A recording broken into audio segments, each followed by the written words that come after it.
జయ శ్రీరామ్, జయ హనుమాన్, శ్రీమాత్రే నమః. ఇప్పుడు మీకు ఒక వీడియో చూపిస్తాను. అది పీఓకేలో జరిగింది. పీఓకే అంటే అసలు ఏంటి, అక్కడ ఏం జరిగింది అనే విషయం మనం మాట్లాడదాం. ఫాస్ట్ ఫార్వర్డ్ లో వెళ్ళిపోతుంది. అదేంటి పరిస్థితి. పీఓకే అంటే పాకిస్తాన్ ఆక్యుపైడ్ కాశ్మీర్ అనుకున్నారు. పాకిస్తాన్ ఆక్యుపైడ్ కడప. వీళ్ళ పర్మిషన్ కావాలంట మనం హనుమత్ శోభాయాత్ర చేయాలంటే. వాడెవడో పిచ్చిముండా కొడుకు పేరు పెడతారంట. టిప్పు సుల్తాన్ సర్కిల్ అంటది. వాడి పేరు మనం ఎందుకు పెడతాం? ఎందుకు పెట్టాలి? దోచుకున్నాడని పెట్టాలా? మతాలు మార్చాడని పెట్టాలా? లేదంటే మన దేవాలయాల్ని ధ్వంసం చేసాడని పెట్టాలా? వాడి పేరు దీనికి మేము పెడతాం లుచ్చల్లారా? అది హనుమాన్ జంక్షన్ గా పేరు గాంచుతుంది. ఖచ్చితంగా దాని పేరు హనుమాన్ జంక్షన్ అనే వస్తుంది. మీరు చూసుకుంటుండండి. మీరు ఎట్లాగైతే భయపడుతున్నారో అట్లాగే జరుగుతుంది. రాళ్ళు విసురుతారా మా మీద? సరిపోవట్లా?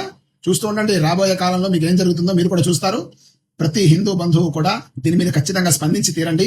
ఇటువంటివి ఇంకా జరగకుండా ఉండాలి అంటే ఇలాంటి వాటిని మనం నిర్మూలించాలి. కాబట్టి ప్రతి హిందువు కూడా ఈ యొక్క సంఘటనకి వాళ్ళ యొక్క స్పందన ఖచ్చితంగా తెలియజేస్తూ మన హిందూ బంధువులందరూ కూడా ఐకమత్యంగా ఉంటున్నాము అని మనం వాళ్ళకి తెలియజేయాలి. వాళ్ళొక్కడే ఐకమత్యంగా ఉండేది, మేము కూడా అట్లనే ఉంటాం. చూపిస్తాం ఐకమత్యం అంటే ఏంటో.